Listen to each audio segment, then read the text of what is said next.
सो ये है हमारा third lecture about the thermodynamics. इस लेक्चर के अंदर हम जो टॉपिक्स कवर करने वाले हैं वो हैं free expansion and enthalpy. Free expansion के लिए जो वर्क डन है वो क्या होगा, फ्री एक्सपेंशन होता क्या है वो इसके अंदर स्टडी करेंगे। And second topic is enthalpy, what is enthalpy, and we will drive relation for the enthalpy as well. So let's start with free expansion. Free expansion क्या है? Expansion of gas in vacuum. Vacuum मतलब P external क्या हो, equal to zero, मतलब air pressure अगर external है ही नहीं और इन दैट केस हम गैस को एक्सपेंड कर रहे हैं तो उसको हम बोलेंगे फ्री एक्सपेंशन। ठीक है, तो लास्ट लेक्चर में हमने वर्क के लिए एक रिलेशन निकाला था, वो था हमारा minus P external and delta V, that is P D V. तो अगर पी एक्सटर्नल ही ज़ीरो हो जाए, इक्वल टू ज़ीरो हो जाए, तो वर्क की वैल्यू क्या आ जाएगी? ज़ीरो। तो फ्री एक्सपेंशन के लिए वर्क क्या होता है? Equal to zero. इतना क्लियर है? For the free expansion work done is equal to zero, चाहे वो केस रिवर्सिबल का हो या फिर वर्क क्या हो, हम इरिवर्सिबली निकाल रहे हैं वर्क की वैल्यू। तो इरिवर्सिबल प्रोसेस है या फिर रिवर्सिबल प्रोसेस है, दोनों के केस में अगर हम एक्सपेंशन कर रहे हैं किसके अगेंस्ट? वैक्यूम के against, that is external pressure is equal to zero. in that case work done for the reversible process as well as irreversible process is equal to zero. इतना सही है? तो work done for the free expansion is equal to zero. तो vacuum के against कभी भी work निकालना हो तो क्या होगी उसकी वैल्यू? ज़ीरो, क्योंकि उसके केस में पी एक्सटर्नल क्या होता है? ज़ीरो के इक्वल होता है।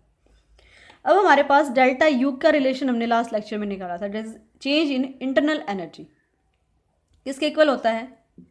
Q plus W।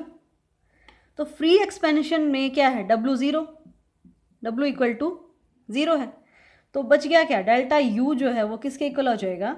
जितनी हीट हमने सप्लाई की है वो सारी की सारी हीट इंटरनल एनर्जी को चेंज करने में यूटिलाइज हो जाएगी।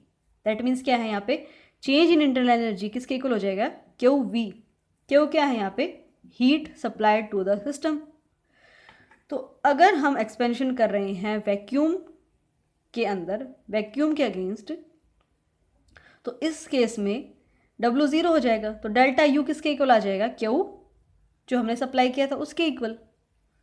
इसका मतलब क्या है कि जितनी भी हमने हीट दी हमारे सिस्टम को, जैसे कि हमारा ये कोई भी सिस्टम था, इसको हमने जितनी भी हीट दी वो सारी की सारी इसके इंटरनल एनर्जी को एनहेंस करने में यूटिलाइज होगी।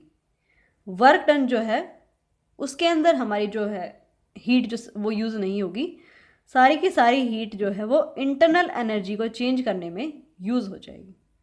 इतना क्लियर है? तो फ्री एक्सपेंशन के अंदर डेल्टा यू किसके इक्वल होगा? क्यू के इक्वल। इतना सही है? अब हमारे पास क्या है? वी हमने सब्सक्रिप्ट क्यों लगाई? क्योंकि यहाँ पे वॉल्यूम क्या रहेगा? कांस्टेंट रहेगा। वॉल्यूम क्या होगा? कांस्टेंट। वर्क किसके अंदर यूज़ हो रहा था? वॉल्यूम को चेंज करने के लिए ना। तो क्यों भी हमने सब्सक्रिप्ट क्यों लगाई है? क्योंकि यहाँ पे वॉल्यूम क्या है? कांस्टेंट रहेगा। वर्क मतलब to change the volume of the substance, to change the volume of our system. अब वर्क नहीं हो रहा मतलब क्या है? वॉल्यूम चेंज नहीं हो रहा। So in that case free expansion में क्या है? Volume remains constant. इतना सही है?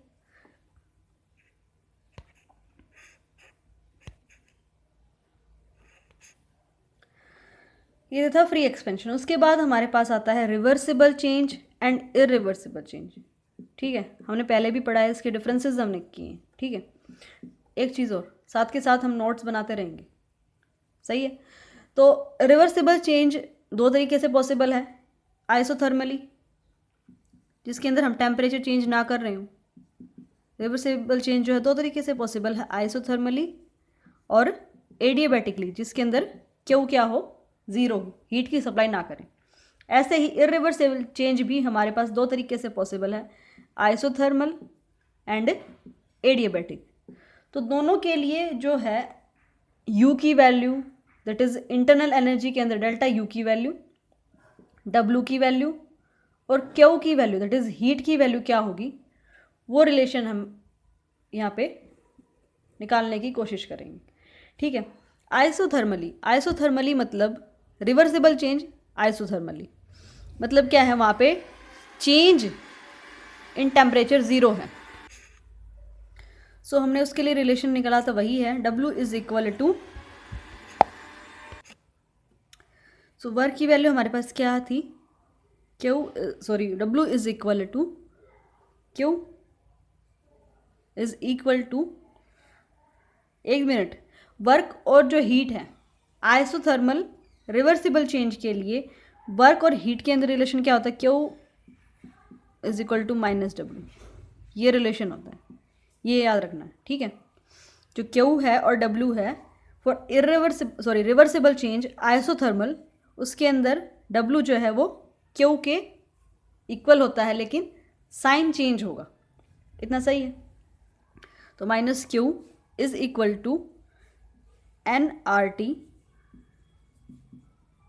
Minus ln V final by V initial. ठीक है। और ln को अगर हमने हटाना है तो क्या होगा, इसको हम ln को हटाएं तो क्या हो जाएगा, 2.30 से मल्टीप्लाई हो जाएगा, 2.303 माइनस का साइन रहेगा, nRT log में कन्वर्ट हो जाएगा, ln की जगह पे क्या आ जाएगा, log V final by V initial. ठीक है। For the isothermal reversible change work जो है वो क्या होगा, इस रिलेशन के इक्वल। अगर हमारा रिवर्सिबल चेंज है एडियाबैटिकली, तो मेन हमारा रिलेशन होता है internal energy, heat energy and work के बीच में। ठीक है। तो एडियाबैटिक प्रोसेस के केस में जो क्यू है वो ज़ीरो होता है, delta U is equal to Q plus W. तो एडियाबैटिक के अंदर क्या है, Q is equal to zero, isothermal के अंदर क्या है, D T is equal to zero. ठीक है। तो एडियाबैटिक के अंदर क्या है, Q is equal to zero, that means ये ज़ीरो हो जाएगा। तो बच गया कितना, डेल्टा यू जो है वो किसके इक्वल होगा, वर्क के इक्वल होगा। और वर्क क्या है इरिवर्सिबल प्रोसेस के अंदर, वर्क इज इक्वल टू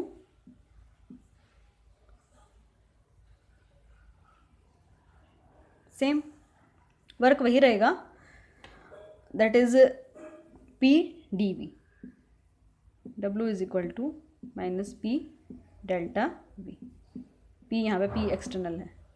इतना सही है। अब irreversible change isothermally, irreversible change अगर आइसोथर्मली हो रहा है तो D T is equal to zero, adiabatic के लिए Q is equal to zero. तो इसके लिए रिलेशन क्या होगा, Q is equal to minus W, ये क्या है इरिवर्सिबल चेंज के लिए। यहाँ पे हम इंटीग्रेशन नहीं करेंगे, P external V final minus V initial.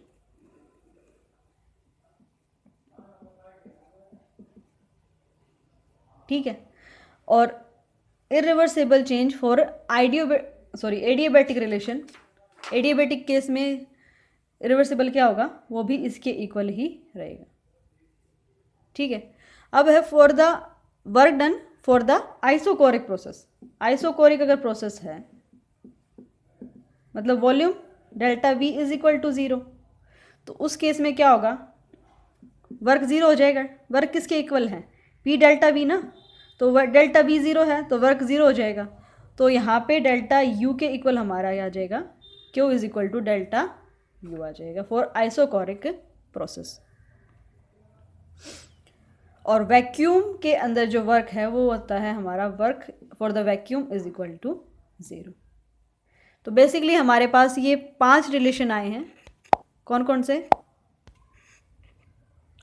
तो अब तक हमने कौन कौन से रिलेशन निकाले हैं, for irreversible change occurring isothermally, Q is equal to minus W, P external minus P external into V final minus V initial, that is ये क्या है, delta V, delta V is equal to V final minus V initial. ठीक है। उसके बाद for reversible isothermal change Q is equal to this. ठीक है। और फॉर एडियाबैटिक प्रोसेस हमारा Q is equal to zero होता है, तो delta U is equal to work के इक्वल। तो एक रिलेशन यहाँ पे ब्रैकेट में ये भी लिख लेंगे, delta U is equal to Q plus W, ठीक है। उसके बाद फॉर आइसोकोरिक, आइसोकोरिक मतलब delta V is equal to zero, delta V is equal to zero मतलब work is equal to zero, W is equal to P delta V minus P delta V. Work किसके equal होता है, minus P delta V के equal. तो isochoric के case में क्या होगा, as P delta V is equal to zero, work is equal to zero and work zero है तो क्यू किसके इक्वल हो जाएगा, डेल्टा यू के इक्वल, that is change in internal energy. And for work done in the vacuum, vacuum मतलब P external equal to zero, pressure zero है तो वर्क ज़ीरो होगा, वर्क अगर ज़ीरो है तो हमारा डेल्टा यू किसके इक्वल हो जाएगा, क्यू के इक्वल। इतना क्लियर है, इसका स्क्रीनशॉट ले लो या फिर इसको अपना नोट डाउन कर लो। सो आगे चलते हैं हम the relation for enthalpy. Enthalpy के रिलेशन जो है वो हम अगले लेक्चर में पढ़ेंगे। आई थिंक इतना हमारे लिए आज के लिए काफ़ी है। Thank you for watching. Notes साथ के साथ बनाते रहो। That's all.